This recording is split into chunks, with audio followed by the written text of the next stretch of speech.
Hello everyone.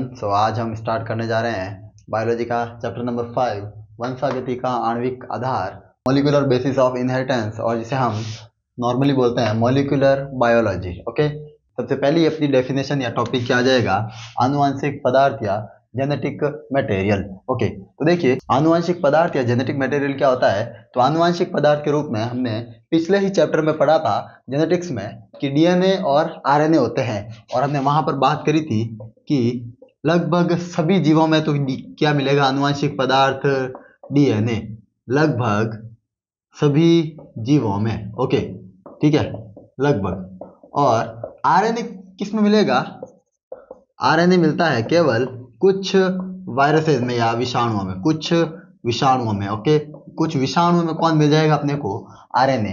तो mostly तो लगभग सभी जीवों में तो कौन मिलेगा आनुवंशिक पदार्थ के रूप में, डीएनए। और कुछ विषाणु या वायरसेस में क्या मिल जाएगा, आरएनए। डीएनए और आरएनए की अगर हम फुल फॉर्म की बात करें तो हम इसको पहले भी पढ़ चुके हैं और आज फिर से पढ़ रहे हैं। डीएनए की फुल फॉर्म होती है डीऑक्सी राइबो न्यूक्लिक अम्ल, डीऑक्सी राइबो न्यूक्लिक अम्ल। ओके, और आरएनए की फुल फॉर्म क्या हो जाएगी, राइबो न्यूक्लिक अम्ल, राइबो न्यूक्लिक अम्ल या राइबो न्यूक्लिक एसिड। ओके, अब जो डीएनए है और जो आरएनए, देखिए चैप्टर का नाम है वंशागति का आणविक आधार, यानी कि अब हम इसकी आणविक संरचनाओं को, यानी कि मॉलिक्यूलर छोटी से छोटी स्ट्रक्चर्स को देखेंगे। तो हम सीखेंगे कि डीएनए और जो आरएनए हैं वो किस किस से मिलकर बने हुए हैं। तो ये अनेक छोटी उप इकाइयों, अनेक छोटी उप इकाइयों, अनेक छोटी उप इकाइयों से मिलकर बने होते हैं। यानी यानी कि अब ये कौन कौन सी इकाइयां होगी, तो चलिए देखते हैं। तो सबसे पहला अपना टॉपिक है इसमें N2 क्षारक, या जिसे बोलते हैं N2 बेस, या जिसे बोलते हैं नाइट्रोजन क्षारक या नाइट्रोजनस बेस। अब देखिए नाइट्रोजन क्षारक होते हैं दो प्रकार के। नाइट्रोजन क्षारक कितने प्रकार के, दो प्रकार के।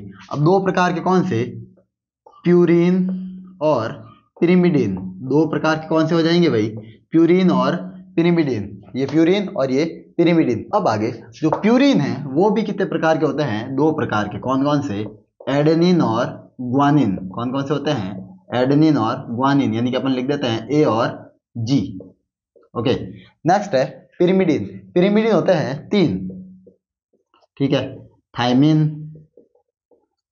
साइटोसिन और यूरेसिल।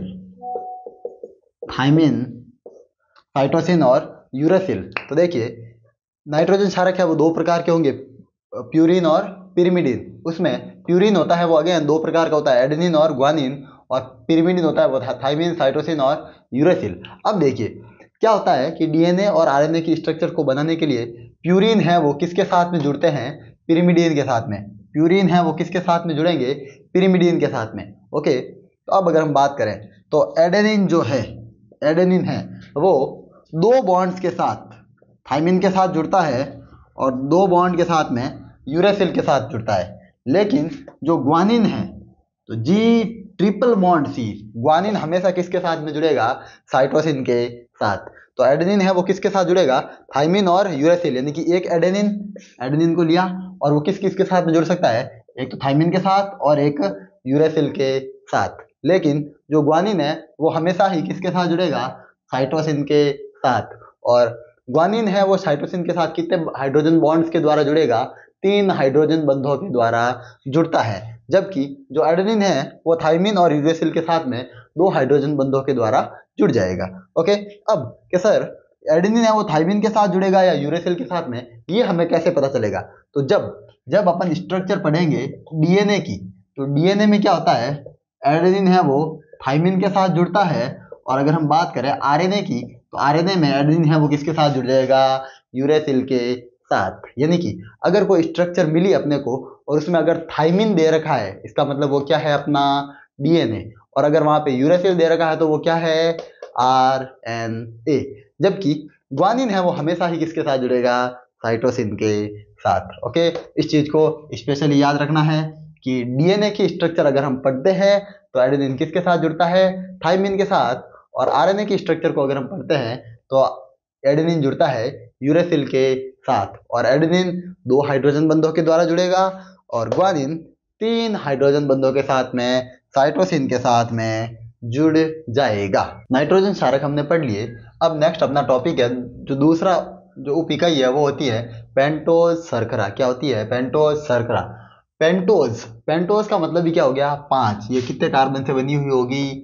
5 कार्बन से बनी होती है। ओके, कितनी होगी? 5 कार्बन से बनी होती है। अब देखिए 5 कार्बन से बनी होती है, लेकिन जो पेंटोज शर्करा है वो 2 प्रकार की होती है, राइबोज शर्करा और डीऑक्सी राइबोज शर्करा। कौन सी हो जाएगी? राइबोज और डीऑक्सी राइबोज।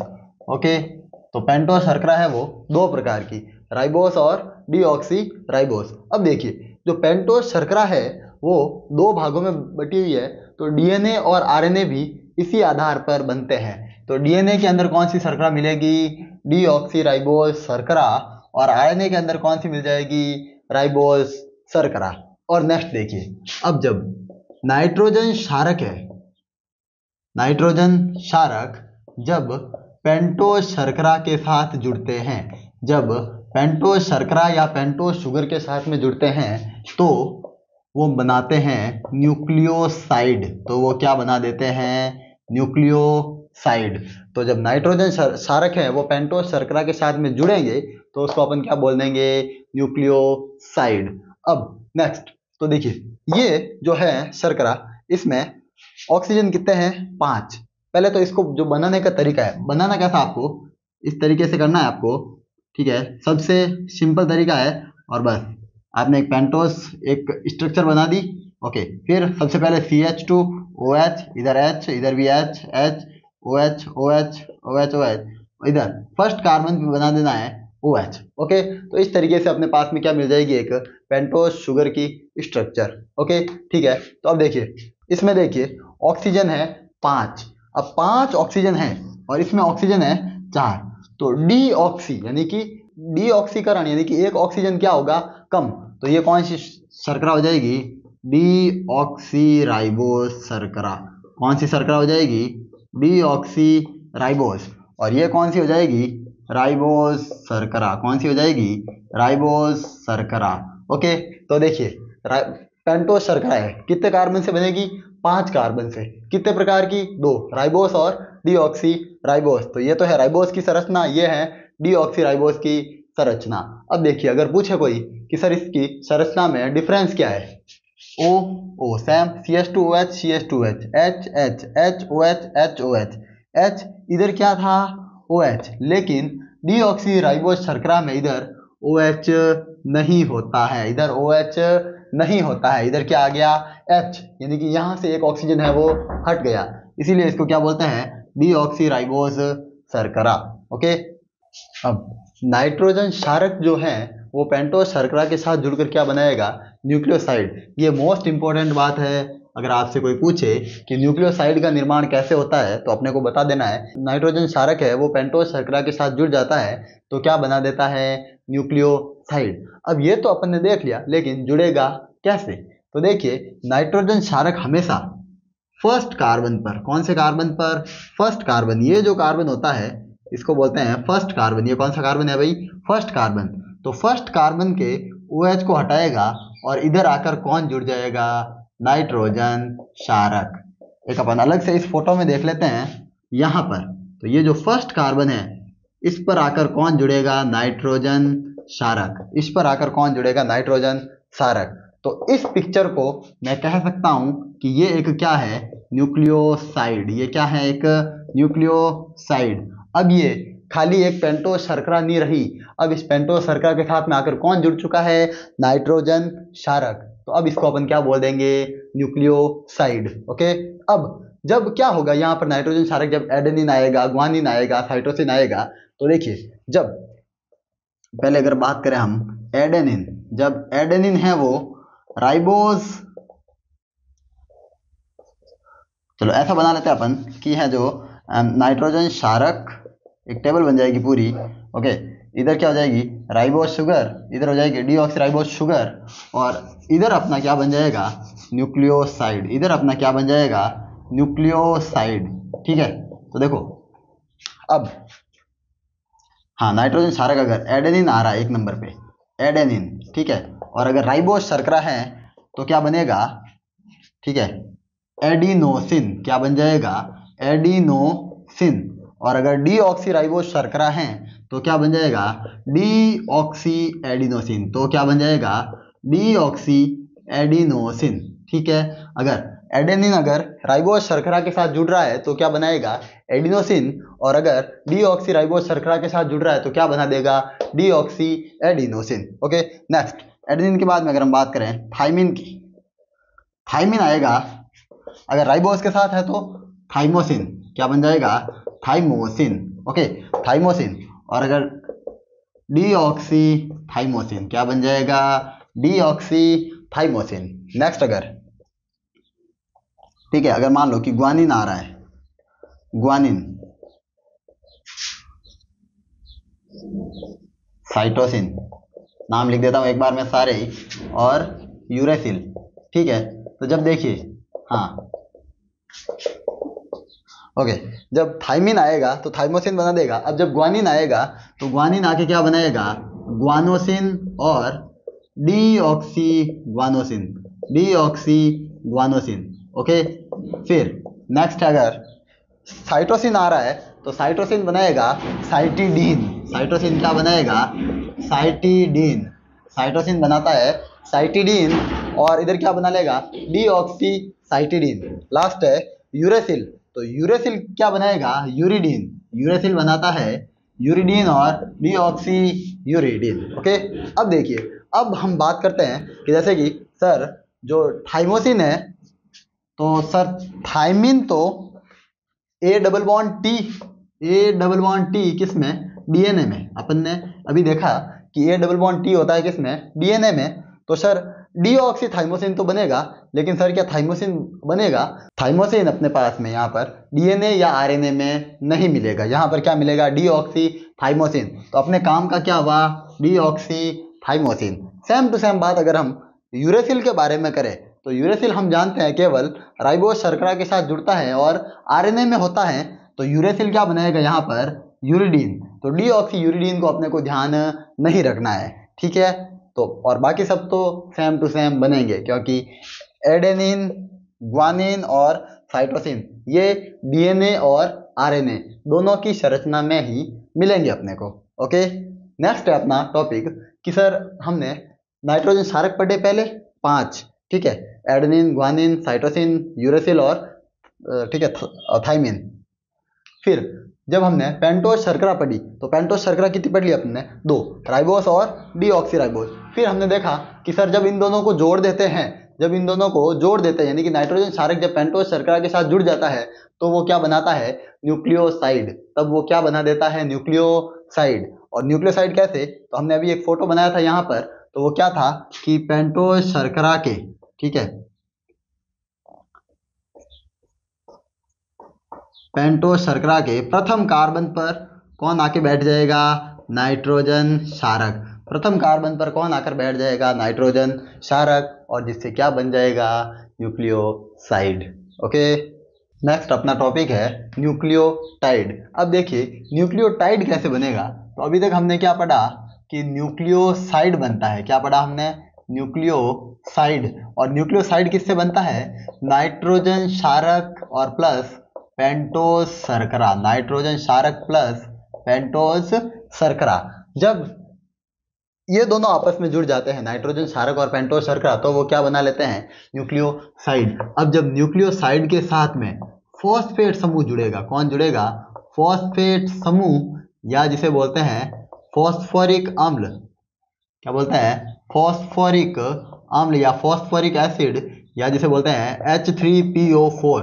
जब ये जुड़ जाएगा, जब ये जुड़ जाएगा H3PO4 तो क्या बना लेगा, न्यूक्लियोटाइड। तो क्या बना लेगा, न्यूक्लियोटाइड। ओके, अब न्यूक्लियोटाइड तो बन गया, लेकिन फिर न्यूक्लियोटाइड का क्या होगा, बहुलकीकरण। न्यूक्लियोटाइड का आगे क्या होता है, बहुलकीकरण, यानी कि बहुत सारे न्यूक्लियोटाइड हैं वो आपस में जुड़ते हैं, एक बहुलक बनाते हैं, और जिसे अपन कहते हैं पॉलीन्यूक्लियोटाइड, जिसे अपन क्या कहते हैं, पॉलीन्यूक्लियोटाइड। और ये पॉलीन्यूक्लियोटाइड ही आगे क्या बनाते हैं, डीएनए और आरएनए बनते हैं। तो डीएनए और आरएनए एक्चुअल में क्या होते हैं, पॉलीन्यूक्लियोटाइड्स। क्या होते हैं, पॉलीन्यूक्लियोटाइड्स। तो चलिए बात करते हैं एक एग्जाम्पल की। अब देखिए, हमने एक पेंटोज शर्करा की स्ट्रक्चर को हमने पढ़ा था, ठीक है। यह सबसे पहले स्ट्रक्चर बनाना बहुत आसान है और बहुत ही इंपॉर्टेंट है। ये फर्स्ट कार्बन, ये सेकंड, ये थर्ड, ये फोर्थ और फिफ्थ कार्बन कहाँ होगा, यहाँ पर नहीं, यहाँ पर केवल ऑक्सीजन होगा। फिफ्थ कार्बन होता है यहाँ पर CH2OH। तो ये कौन सा कार्बन है, फिफ्थ कार्बन। ओके, फिर स्ट्रक्चर को पूरा करते हैं पहले, ठीक है। यस, और OH और H। तो अब ये एक पेंटोज शर्करा है, हम जानते हैं। अब पेंटोज शर्करा के फर्स्ट कार्बन पर कौन आके जुड़ता है, नाइट्रोजन क्षारक। कौन आके जुड़ता है, नाइट्रोजन क्षारक। अब नाइट्रोजन क्षारक तो जुड़ गया, तो इससे ये क्या बन गया, न्यूक्लियोसाइड। अब न्यूक्लियोसाइड पर, न्यूक्लियोसाइड के फिफ्थ कार्बन के साथ, फिफ्थ कार्बन यानी पांचवें कार्बन के साथ आकर कौन जुड़ेगा, फॉस्फेट समूह या फॉस्फोरिक अम्ल। और यहाँ पर आकर कौन जुड़ जाएगा, फॉस्फेट समूह। तो फिफ्थ कार्बन पर आकर कौन जुड़ जाता है, फॉस्फेट ग्रुप। तो जब पेंटोज शर्करा पर नाइट्रोजन क्षारक भी आ गया, फॉस्फेट ग्रुप भी आ गया, तो इसको अपन क्या नाम दे सकते हैं, न्यूक्लियोटाइड। तो अपन इसको क्या कह सकते हैं, न्यूक्लियोटाइड। क्या बोलते हैं इसको, न्यूक्लियोटाइड। अब सर हमने एक न्यूक्लियोटाइड की स्ट्रक्चर को देख लिया, कैसे बनेगी। अब जो न्यूक्लियोटाइड होता है वो आगे बहुलकीकरण करता है, यानी कि एक न्यूक्लियोटाइड है वो दूसरे, तीसरे, चौथे, पांचवें के साथ में जुड़ेगा, ठीक है। तो अब अगर हम बात करें, यहाँ से एक सवाल इंपॉर्टेंट आता है कि बंध कौन सा बनता है इनके बीच में। तो देखिए, पेंटोज शर्करा और नाइट्रोजन क्षारक, पेंटोज शर्करा और नाइट्रोजन क्षारक के बीच में बंध होता है बीटा एन ग्लाइकोसाइडिक बंध। बीटा एन ग्लाइकोसाइडिक बंध किस किस के बीच में, नाइट्रोजन क्षारक और पेंटोज शर्करा के बीच में। तो कौन सा बंध होगा, बीटा एन ग्लाइकोसाइडिक बंध। इसको अपन एक लाइन के रूप में भी लिख सकते हैं कि भाई जो नाइट्रोजन क्षारक है उसके और पेंटोज शर्करा के बीच में कौन सा बंध पाया जाता है, बीटा एन ग्लाइकोसाइडिक बंध। अब जो फॉस्फेट समूह है, तो पेंटोज शर्करा और फॉस्फेट समूह के बीच में जो बंध पाया जाता है वो होता है फॉस्फोएस्टर बंध। फॉस्फोएस्टर बंध या फॉस्फोएस्टर बॉन्ड। तो बीटा एन ग्लाइकोसाइडिक बॉन्ड होगा किसके बीच में, नाइट्रोजन क्षारक और पेंटोज शुगर के बीच में। और फॉस्फोएस्टर बंध होगा किसके बीच में, फॉस्फेट ग्रुप और पेंटोज शुगर के बीच में। तो इसको अपन क्या बोल देंगे, एक न्यूक्लियोटाइड। तो पांचवें कार्बन, जब कार्बन पर फॉस्फेट जुड़ा होता है, इसे अपन डीएनए की संरचना का क्या बोलते हैं, 5' किनारा। अब नेक्स्ट क्या होगा, थर्ड कार्बन है, जो थर्ड कार्बन है इस पर होता है हाइड्रोक्सिल ग्रुप या OH ग्रुप। अब क्या होगा आगे, नेक्स्ट न्यूक्लियोटाइड जुड़ने के लिए ये OH ग्रुप यहाँ से हटेगा, इस पर एक फॉस्फेट ग्रुप आएगा और फिर वो अगले न्यूक्लियोसाइड के साथ में जुड़ जाएगा, ठीक है, ऐसे। तो अब अपने को क्या मिल गया, एक न्यूक्लियोटाइड, दो न्यूक्लियोटाइड। अब इनके बीच में ये कौन सा ग्रुप, इनके बीच में अगर ऐसा पूछ ले सवाल, दो न्यूक्लियोटाइड के बीच में कौन सा बंध होता है, तो इस बंध का नाम है फॉस्फो डाइएस्टर। कौन सा बंध हो जाएगा, फॉस्फो डाइएस्टर बंध। देखिए एक ही फॉस्फेट था, ठीक है, तो फॉस्फोएस्टर बंध दो न्यूक्लियोटाइड के बीच में है, तो इसको क्या बोलते हैं, फॉस्फो डाइएस्टर बंध। अब नेक्स्ट आगे भी ऐसा ही होगा, ये आएगा, ठीक है। बड़ा बना लेते हैं थोड़ा इसको, ओके। तो ऐसे, तो 1 2 3 ऐसे बहुत सारे न्यूक्लियोटाइड जुड़ेंगे, यानी कि न्यूक्लियोटाइड का बहुलकीकरण होगा और उससे क्या बन जाएगा, पॉलीन्यूक्लियोटाइड। और ये पॉलीन्यूक्लियोटाइड ही आगे चलकर डीएनए और आरएनए में जुड़ते हैं या डीएनए और आरएनए की संरचना को बनाते हैं, यानी कि एक्चुअल में डीएनए और आरएनए पॉलीन्यूक्लियोटाइड से ही बने हुए हैं, ठीक है, या पॉलीन्यूक्लियोटाइड ही है। ओके, अपन ऐसा भी कह सकते हैं कि डीएनए और आरएनए क्या है, पॉलीन्यूक्लियोटाइड ही है। तो देखिए ये जो है, इस सिरे को अपन क्या बोलेंगे, 5' सिरा। तो पूछ ले कि 5' सिरा क्या होता है, तो अपने को लिख देना है कि फिफ्थ कार्बन पर, पांचवें कार्बन पर कौन जुड़ता है, कार्बन पर फॉस्फेट समूह जुड़ता है, फॉस्फेट समूह जुड़ता है जिसे जिसे 5 डैश किनारा कहते हैं, 5 डैश किनारा या 5 डैश एंड कहते हैं। और थर्ड कार्बन पर, ठीक है, तीसरे कार्बन पर, तो थर्ड कार्बन पर, ठीक है, कौन जुड़ता होता है? Hydroxyl group. लेकिन हाइड्रोक्सिल ग्रुप हटता है, वहां पर दूसरा जो है मतलब कि फॉस्फेट समूह जुड़ जाएगा, लेकिन अंत में तो क्या होगा, अपने को क्या मिलेगा? हाइड्रोक्सिल सिरा ही मिलेगा। अंत में एक न्यूक्लियोटाइड ऐसा होगा जहां पर अपनी ये श्रृंखला खत्म हो जाएगी, तो वहां पर अपने को कौन सा समूह मिलेगा? हाइड्रोक्सिल समूह। तो थर्ड यानी कि तीसरे कार्बन पर, ठीक है, कार्बन पर OH समूह यानी कि हाइड्रोक्सिल समूह, इसको बोलते हैं हाइड्रोक्सिल समूह, हाइड्रोक्सिल समूह जुड़ा होता है, जुड़ा होता है जिसे 3 डैश किनारा कहते हैं, 3 डैश किनारा या 3 डैश एंड कहते हैं। ठीक है, तो ये अपना क्या हो गया? न्यूक्लियोटाइड या पॉलीन्यूक्लियोटाइड की संरचना। एक बार इसका क्विक रिवीजन कर लीजिए।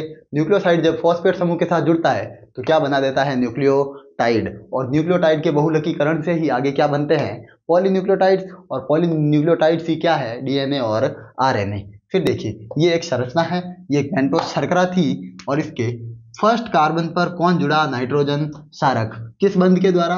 बीटा एन ग्लाइकोसाइडिक बंध के द्वारा। फिफ्थ कार्बन पर कौन जुड़ा? फॉस्फेट समूह। कौन जुड़ा? फॉस्फेट समूह, और जिसे अपन ने क्या नाम दिया? 5 डैश किनारा। फिर ये आगे से आगे श्रृंखला बनाते जाएंगे। फॉस्फेट समूह और पेंटोस शर्करा के बीच में बंध कौन सा होता है? फॉस्फोएस्टर बंध। और दो न्यूक्लियोटाइड्स के बीच में बंध कौन सा होता है? फॉस्फोडाइएस्टर बंध।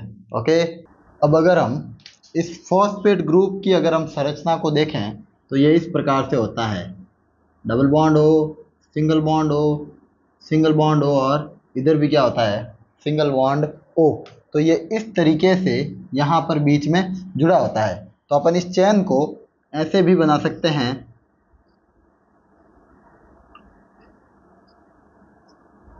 यस। तो इस तो फिफ्थ कार्बन पे जुड़ जाएगा, लेकिन इधर ऐसे बीच में अपन O लिख सकते हैं, फिर P और फिर O, और फिर नेक्स्ट स्टार्ट हो जाएगी। ओके, साइकिल अगेन, इधर फिर से O और फिर P। ओके, इसको अपन ऐसे भी बना सकते हैं, और ये जो अपन ने पढ़ा है वो तो खैर इसको बना ही सकते हैं। ठीक है, तो ये H3PO4 की स्ट्रक्चर हो जाएगी। Thank you for watching. तो मिलते हैं अपन अपने नेक्स्ट वीडियो में, तब तक के लिए बाय।